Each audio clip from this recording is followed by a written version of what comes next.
जूही में सैलाबी सूरत हाल को 1 माह मुकम्मल हो गया। इसके बावजूद हुकूमत और इंतजामिया ख्वाब खरगोश से ना जा सके। इलाके में खुराक की शदीद किल्लत है, जबकि काशू समेत मुख्तलिफ इलाकों में वबाई अमरात फूट पड़े हैं। सैलाब से मजमूई तौर पर 300 से ज़्यादा देहात मुतासर हुए हैं। इलाके में खुराक है ना अदरियात, शहरी शदीद परेशानी का शिकार हैं। हुकूमती रवैये के खिलाफ शहरी सरापा एहतजाज हैं। शहरियों का कहना है कि चले आए परपान में मुत्तहद हो, हिम्मत करो, गैर सियासी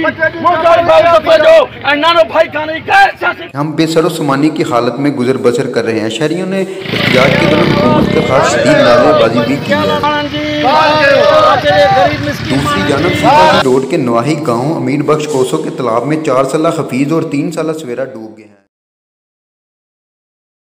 इसके उन्होंने दोनों बच्चों की लाशें निकालकर वर्षा के हवाले कर दी हैं।